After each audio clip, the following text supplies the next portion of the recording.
स्वागत है आप सभी का। आज हम बताएंगे कि चैत्र नवरात्रि 2026 में नवरात्रि के हवन का शुभ मुहूर्त कब है और इस नवरात्रि की हवन में क्या क्या सामान लगता है और हवन विधि क्या है, आवश्यक मंत्र क्या है।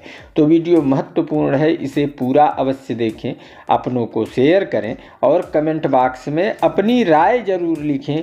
यही कमेंट ही हमारी पूंजी है। चैत्र नवरात्रि 2026 में पंचांग के अनुसार हवन का शुभ मुहूर्त 26 मार्च 2026 को सुबह 6:15 से 10:30 तक है और दूसरा विशेष मुहूर्त 11:30 से दोपहर में 1:30 के बीच है।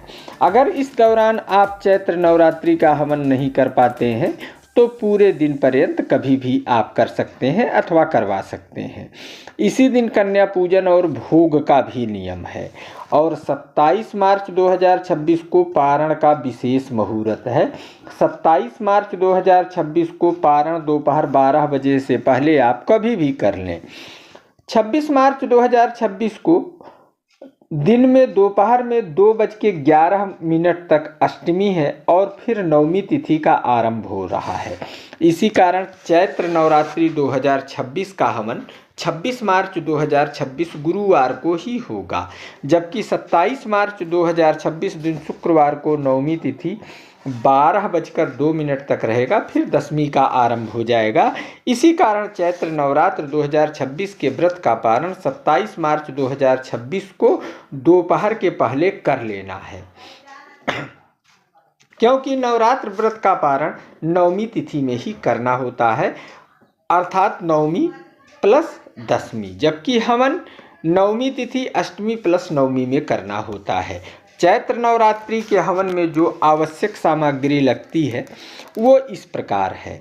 हवन कुंड, आम की लकड़ी, हवन सामग्री जो बाजार में आसानी से मिल जाती है, देसी घी, कपूर, रुई की बत्ती, माचिस, जलयुक्त कलश, नारियल, आम या अशोक के पत्ते, रोली, चावल, फूल और फूल माला, माता दुर्गा का चित्र अथवा मूर्ति, लौंग, इलायची, भेली, तिल और जौ। हवन विधि इस प्रकार है। सबसे पहले हवन स्थान को साफ कर लें, फिर गंगा जल छिड़क कर शुद्ध कर लें। उसके पश्चात हाथ में पुष्प और जल लेकर हवन का संकल्प लें। फिर माता दुर्गा के चित्र को हवन के सामने स्थापित करके माता जी को रोली, पुष्प माला, लौंग, इलायची, फल आदि चढ़ाएं। फिर हवन कुंड में लकड़ी रख के कपूर की सहायता से अग्नि जलाएं। फिर हवन सामग्री में घी, चावल, जौ, भेली मिक्स कर लें।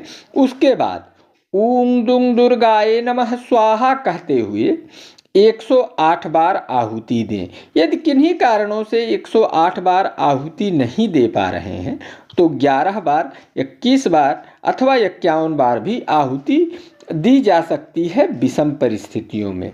उसके पश्चात एक आम के पत्ते पर नारियल, सुपारी, मिठाई हाथ में ले करके जयंती मंगला काली, भद्रकाली, कपालिनी, दुर्गा क्षमा शीला चा, शिवा धात्री, स्वाध्या स्वाहा नमो अस्तुते बोल करके हवन कुंड में डाल दें। फिर आम का पत्ता हवन कुंड में सेंक लें, जिससे उस पत्ता काला हो जाए और उस पर कुछ राख लग जाए। पुरुष उसे माथे पर लगा लें, महिलाएं उसे गले में लगा लें।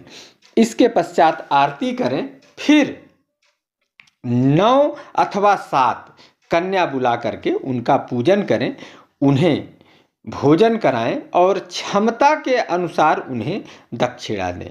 यह है चैत्र नवरात्रि 2026 का हवन और पारण विधि। उम्मीद है वीडियो पसंद आया होगा।